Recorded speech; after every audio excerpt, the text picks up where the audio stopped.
Bismillahirrahmanirrahim. Faslun utawi khilaf asal. Wa idza qadhafa ghairahu bizina fa alaihi haddul qadhafi. Bab berikutnya orang yang menuduh orang lain berbuat zina. Hati-hati nggih. Saniki kadang-kadang dianggap segojangan. Nuduh orang lain berbuat zina. Kalau nanti tidak terbukti, gagal membuktikan, maka wajib bagi dia haddun, wajib bagi dia kena dera, dipukul, digepuk nih, niki kena hukuman.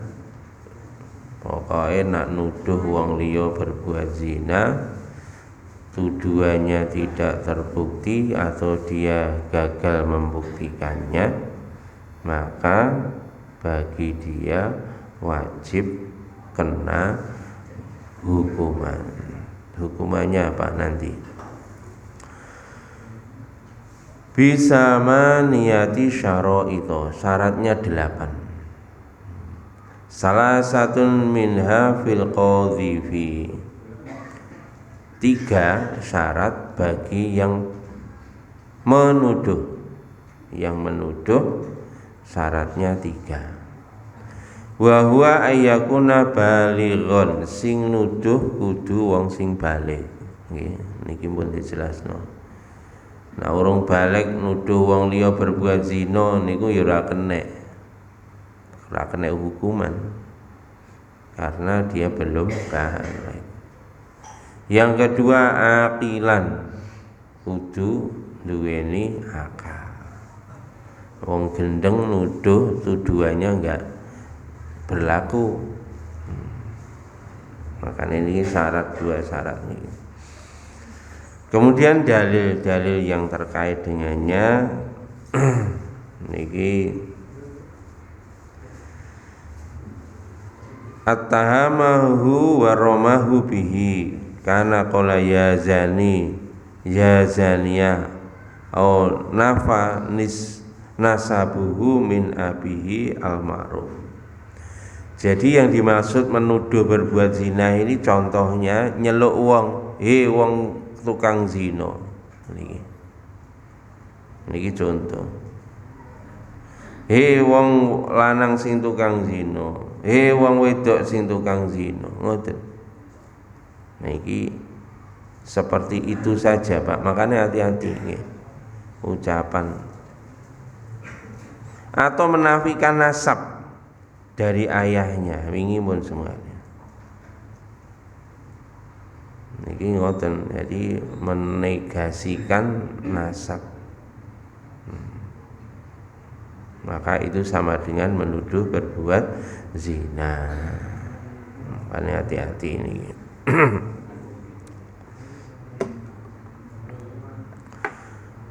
Terus tadi syaratnya dia harus baligh dan berakal. Liana haqqul uqubati was-sabiyyu wal majnunun laisa ahlan laha. Maka karena ini adalah hukuman, maka kalau masih anak-anak atau orang gila, untuk urusan yang lain pun tidak ada hukum, apalagi terkait dengan urusan ini. Ngoten nggih. Niki sing perlu dipahami. Wala yakunan walidan lil maqdzufi, niki ngoten. Padha. Nak sing nuduh wong tuane terhadap anake, maka orang tuanya enggak kena, Pak. Tidak kena hukum cambuk. Nak sing nuduh wong tua terhadap anaknya. Ya niki Pak, niki termasuk hikmah, Pak. Niki wong tua kon ngati-ngati terhadap anaknya. Makanya ben anak itu taat terus, demikian juga supaya orang tua care, peduli terhadap moral anak-anaknya. Napa dalil iki anal walidu la yuqtalu bi qatli waladihi. Wingi pun disebabne, jangankan untuk zina, kisos saja kalau orang tua membunuh anak tidak kena hukum kisos. Wingi pun disampaikan. Maka dari itu untuk menuduh berbuat zina orang tua terhadap anak maka tidak kena hukuman had, ya, tidak kena hukuman.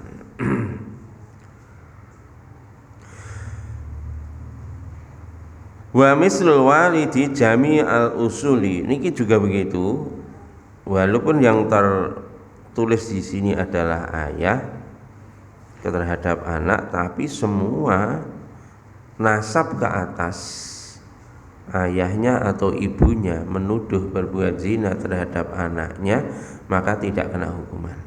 Demikian juga kakeknya, neneknya. Jadi ke atas itu tidak kena hukuman.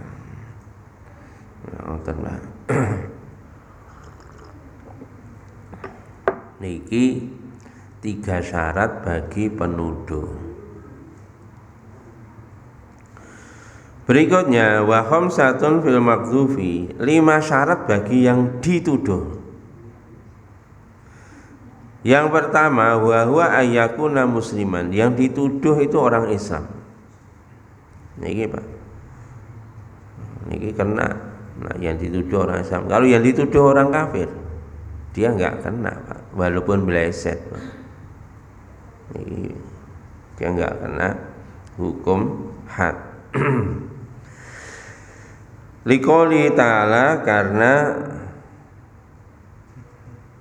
firman Allah Subhanahu wa taala. Oh, ini yang dalil yang lainnya, nggih. Walladzina yarmunal musonati fajliduhum, surat An-Nur ayat 4. Faqad syarata liwujubil hati ayakunal marmi bizina muhsinan.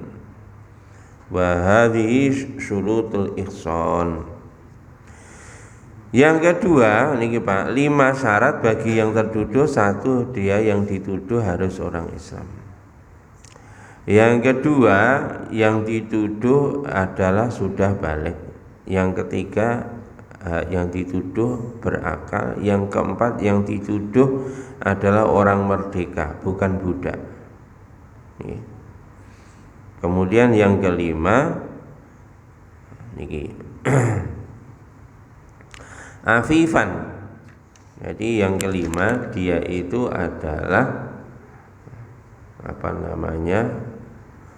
Al-afifah itu suci, ya. Yang dituduh itu adalah al-afifat al-muslimat as-salimatis sudur. Jadi ya orang yang suci, ya.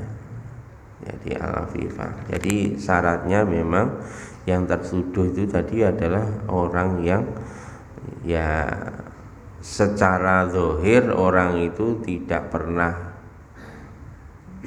berbuat serong, tidak pernah berbuat serong. Secara zahir begitu. Syurutul ihsan. Wa qad dalla ala surut syartil Islam wal hurriyati wal ifati qaulu ta'ala innal ladzina, ini dalil surat An-Nur ayat 23. Innal ladzina yarmunal musanatil ghafilati mu'minati lu'inu fid dunya wal akhirah wa lahum adzabun alim. Sesungguhnya orang-orang yang menuduh orang perempuan yang suci, al-ghafilati, ya, al-ghafilati yang lugu, yang jujur, yang suci, yang jujur. Ghafilah itu dimana jujur. Al-mu'minati, yang mukmin. Maka kalau orang menuduh berbuat zina kepada perempuan yang suci, perempuan yang jujur, perempuan yang mukmin, lu'inu fid dunya wal akhirah, mereka dilaknat oleh Allah, dilaknat oleh malaikat fid dunia, di dunia, wal akhirah, dan di akhirat. Jadi mereka dilaknat. Mereka orang-orang yang menuduh itu dilaknat oleh Allah SWT di dunia dan di akhirat, Dan bagi mereka orang yang menuduh berbuat zina itu azabun azim, azab yang besar, azab yang berat nanti di akhirat. Surat Nur ayat 23. Nah ini Pak, makanya hati-hati nih, ojo gampang nuduh berbuat zina kepada orang lain.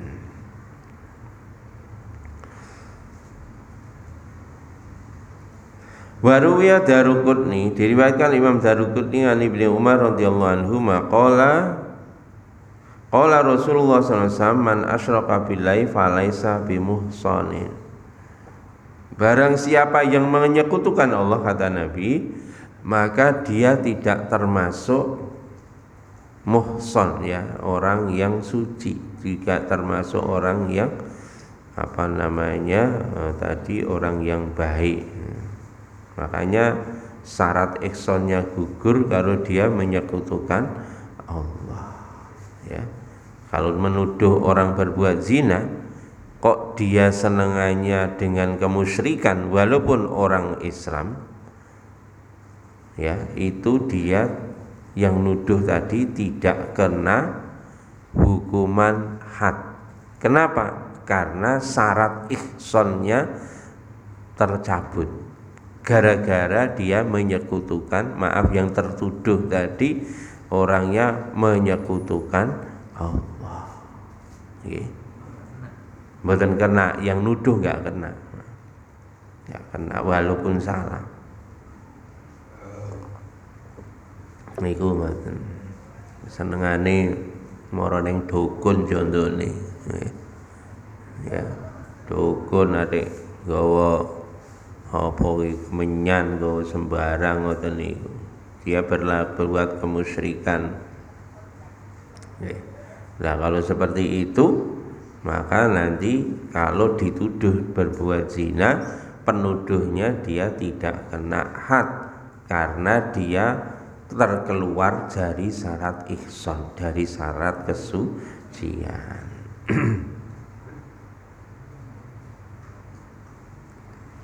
Masya Allah. Pun wa yuhaddu al-khurru samanina, dan dipukullah, dihukum dengan hukuman dera orang yang menuduh berbuat zina tadi dengan 80 pukulan, digepok ping 80. Wal abdu, adapun budak, maka dia didera 40 pukulan. Niku ngoten. Liqouli ta'ala, ini dalilnya firman Allah An-Nur ayat 4 tadi, walladzina yarmunul muhsanati tsumma lam ya'tu bi arba'ati syuhada'a fajliduhum tsamanina jaldatan wala taqbalu lahum syahadatan abada wa ulaika humul fasiqun. Niki surat An-Nur ayat 4. Artinya, dan orang-orang yang menuduh orang perempuan yang suci berbuat zina, kemudian dia tidak bisa menghadirkan 4 saksi. Niki nak nuduh, Pak, niki harus menghadirkan 4 saksi. Fajlidu, maka harus didera mereka yang menuduh perempuan yang baik berbuat zina tadi dengan 80 pukulan. Dan dia tidak diterima bagi mereka persaksiannya selama-lamanya. Dia gugur sebagai saksi. Hati-hati niki Pak, wong nuduh berbuat zina gak bisa menghadirkan saksi, dia gugur, tidak sah dijadikan sebagai saksi. Saksi nikah ya gak sah. Mulanya hati-hati nih Pak, saksi apapun dia tidak sah kalau dia pernah menuduh orang lain berbuat zina. Mulane nggih hati-hati Pak niki nak jenengan golek saksi nikah aja angger nyamblek wong. Nggih. Nah wong sing maaf gak iso njaga lambe niki hati-hati. Kadang-kadang gampang-gampang dia menuduh orang lain berbuat zina. Lho Pak, itu kan enggak masuk ke dalam pengadilan agama, pengadilan secara syariat, Pak. Nggih niki ikhtiyat nggih. Sifate ikhtiyat berhati-hati. Mulane nek golek seksi nikah aja sembarang wong. Ngoten niki. Wa ulaika humul fasikun, mereka termasuk orang-orang yang fasik. Ini ngoten. Pun itu terkait dengan hukuman menuduh berbuat zina.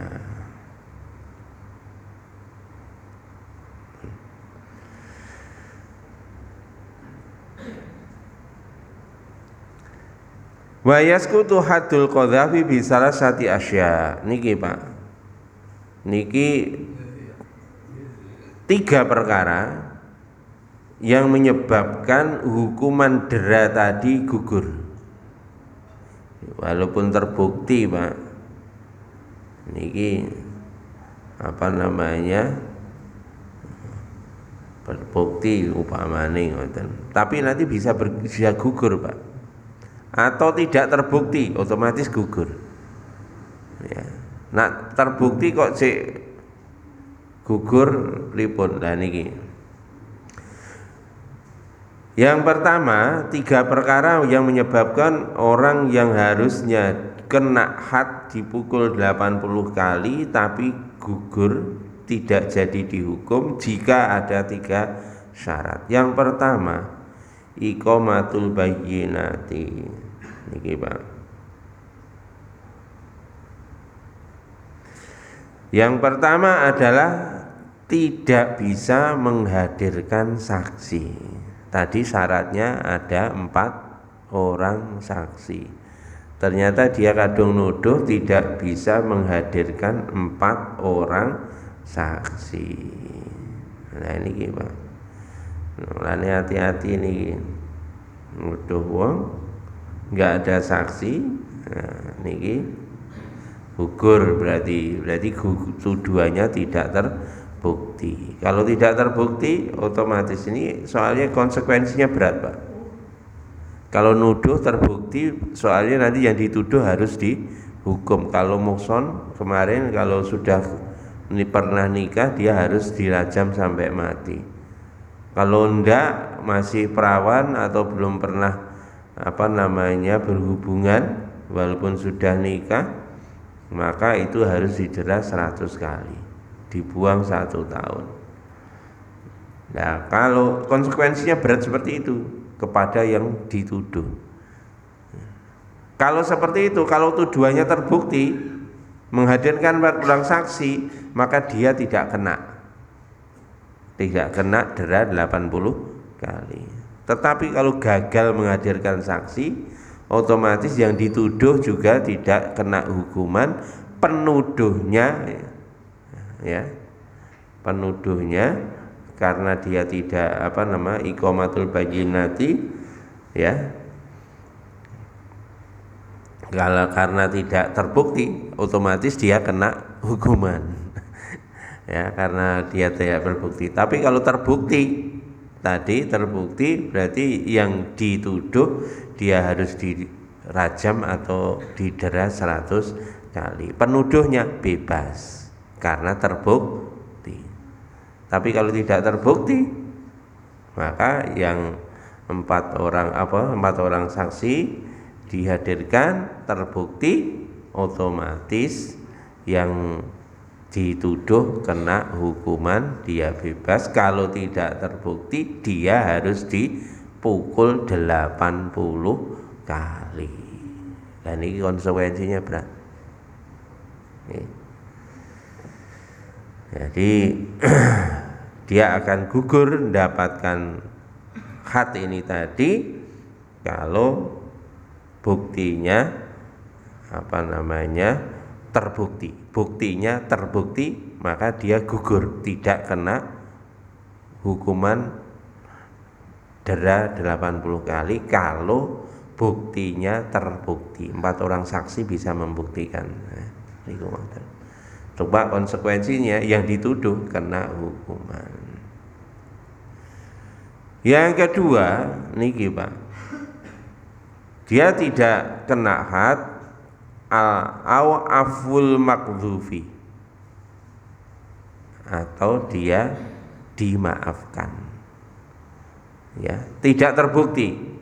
Begitu tidak terbukti Pak, tidak bisa menghadirkan saksi, yang dituduh tadi memaafkan orang yang menuduhnya, maka itu dia juga batal, tidak kena hukuman. Padahal terbukti, tapi karena dimaafkan sama yang tertuduh, maka dia tidak kena had, tidak kena hukuman didera 80 kali. Kenapa? Li anal hadul qadhafi syara'a lidaf'il ari anil makdhufi. Jadi hukuman tuduhan berbuat zina itu adalah secara syariat untuk kompensasi atas cemarnya nama baik, mencemarkan nama baik. Nah, kalau yang dicemarkan tadi mengikhlaskan, berarti dia sudah tidak kena tuntutan hak Adam karena telah memaafkan. Jadi ini kompensasi dari pencemaran nama baik. Kalau dia telah mengikhlaskan, berarti hak Adamnya telah selesai, makanya dia tidak kena hukuman walaupun tidak terbukti. Ya, harusnya kena hukuman, tapi karena dimaafkan maka tidak kena hukuman. Awil li'ani fi haqqi zaujah, atau dia bersumpah dengan sumpah li'an. Ini dulu waktu kita bahas tentang cerai, tentang munakahat, itu ada li'an, bersumpah dengan melaknat diri.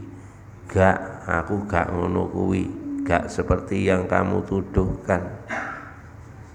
Ya. Nah, kalau yang nuduh begitu, yang dituduh podo nyumpai, yang nuduh sumpah, yang dituduh sumpah, ya wes akhirnya tidak kena. Kemarin sumpahnya 4 kali, sebagai gantinya 4 saksi. Wingi bahasan tentang li'an. Nah, pengen review ulang ya dibuka YouTube enten mriku.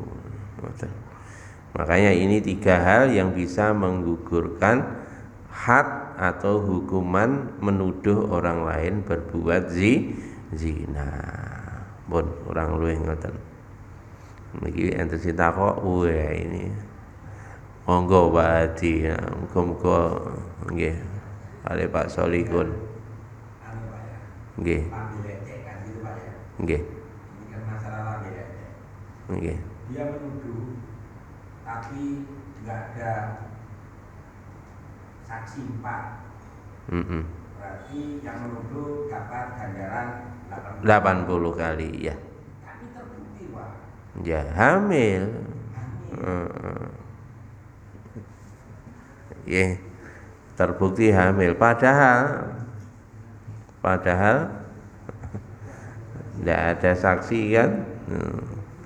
Gimana seperti itu? Nak tenggene niki fikih, hukuman fikih itu adalah harus menghadirkan 4 saksi, karena niki Pak, al-musnaisu malam yatu bi arba'ati syuhada. Ayatnya harus menghadirkan 4 orang saksi. Ayatnya ngoten nggih.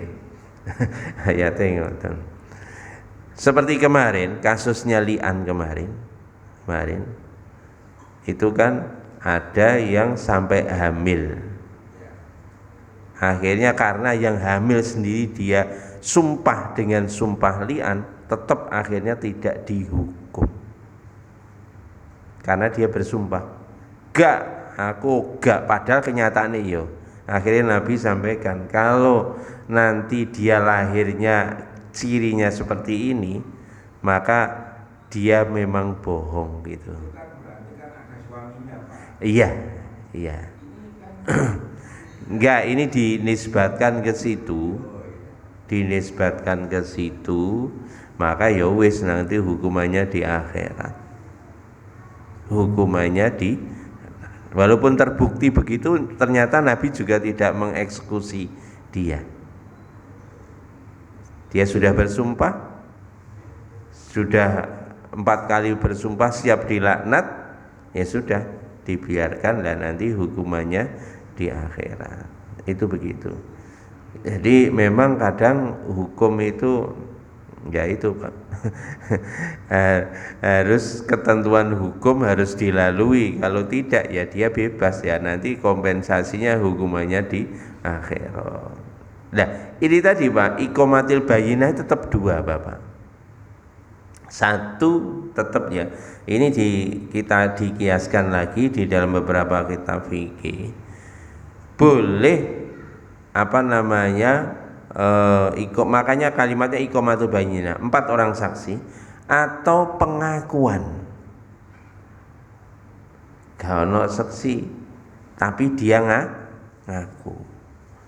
Nah, kalau dia ngaku berarti terbukti, berarti dia bebas, nggak kena gepuk 80 kali si penuduh karena ngaku.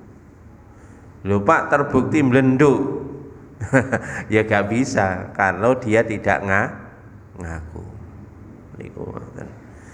Lah kirangan ini terkait hal-hal yang semacam ini hukum fikih itu relatif. Kalau sekarang kan bisa dibuktikan pakai DNA. Apakah DNA itu bisa mewakili menggantikan 4 saksi? Belenduknya, tapi belenduk terbukti Pak, kan belum bisa jadi dia nggak zina loh Pak, walaupun belenduk. Soalnya nikahnya gak omong-omong sampean. Ya itu, kadang-kadang nikahnya nggak hanya yang diberitahu hanya beberapa orang saja. Makanya kita nggak bisa juga gitu. Makanya kalau dia ngaku itu menggugurkan 4 orang saksi karena pengakuan. Oke, Pak Solihun apa?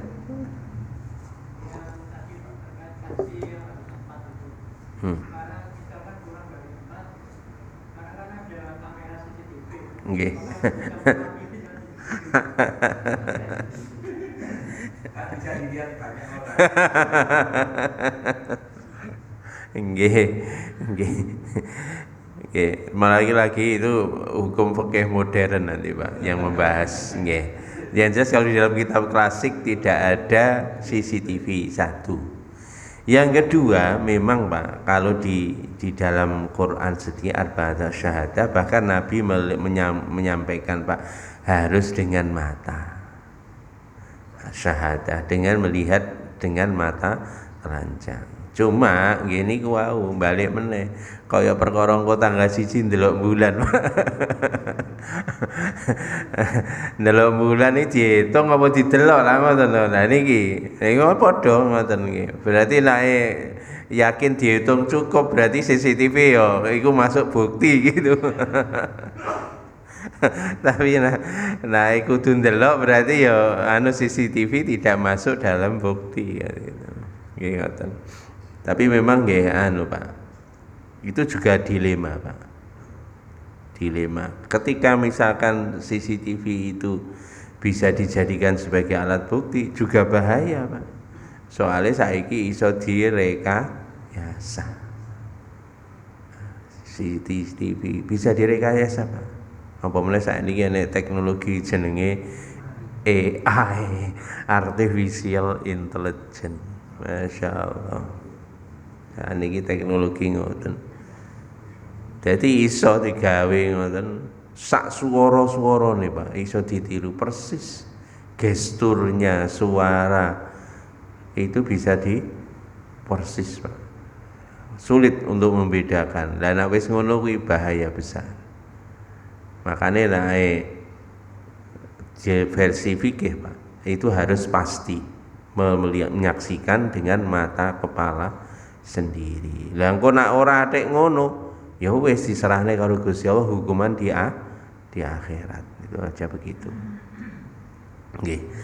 Kurang lebih ngoten, cuma monggo mungkin lalu dikaji di kitab fikih modern, mungkin bisa dijadikan alat bukti, termasuk tadi DNA, CCTV, kemudian sidik jari, kemudian apa meneh iku mungkin biometrik ya. Iku ngoten. Nggih, itu terkait dengan menuduh berbuat zina. Lanjut. Sik pirang menit? Sak jam. 10 menit nggih. Faslun utawi ikilah fasal. Saya lanjutkan, wa man syariba khamron aw syaraban muskiron yuhaddu arba'in. Barang siapa yang meminum minuman keras khamr ya, atau meminum atau menggunakan sesuatu yang memabukkan, maka wajib dia dipukul, dihukum dengan 40 pukulan. Sapa sing mendem hukumane digepuk ping 40. Niki cara syariat ngoten nggih. Mendem nggih. Nggih. Lah iki nek gak sampai mendem ya apa?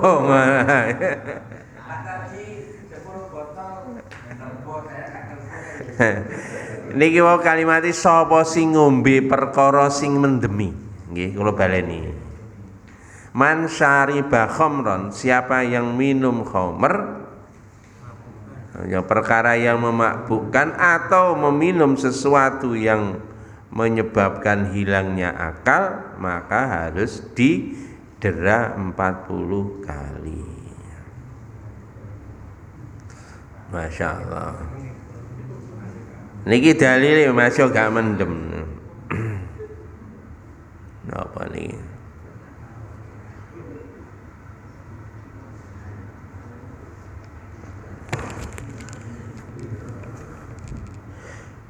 Muhiman kanu mansyu'ahu au ikhtalafa ismuhu. Niki Pak.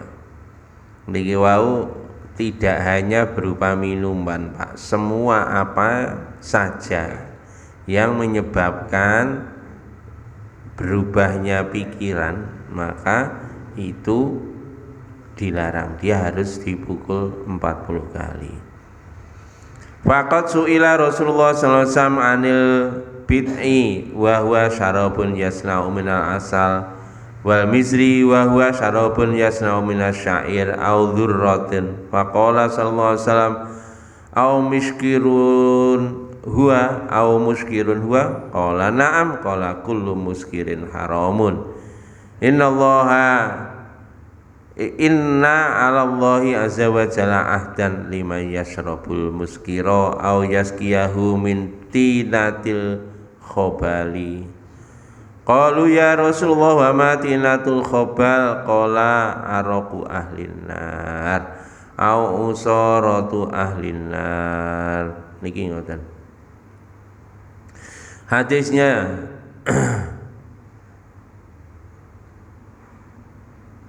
Suatu ketika Rasulullah SAW ditanya tentang al-bid'i. Al-bid'i itu apa? Minuman yang terbuat dari madu, fermentasi madu. Kemudian wal mizri niku bir putih, bir.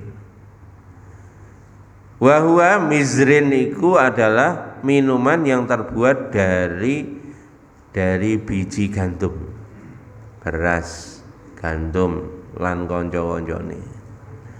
Ya niki jenenge sake. Sake. Nggih, kula pernah ndelok Pak pabrik sake ning gone Jepang.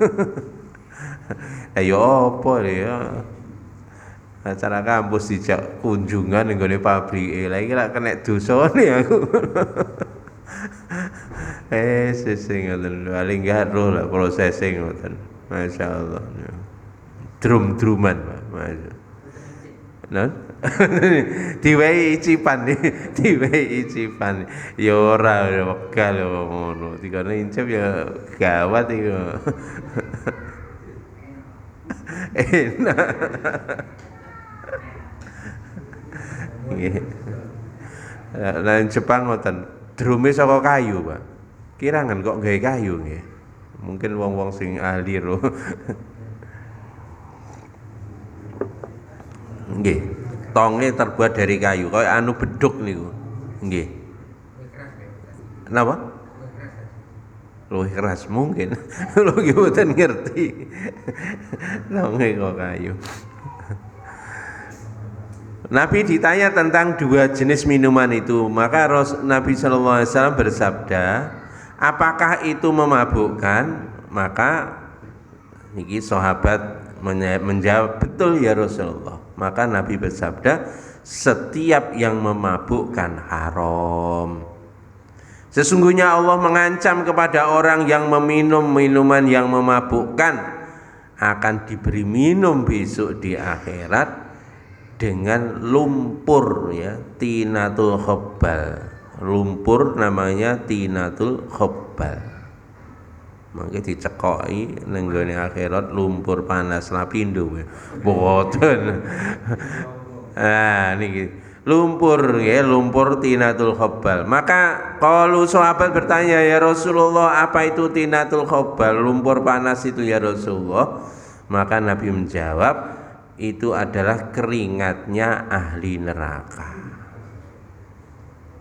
Engko dicekoki keringete ahli neraka.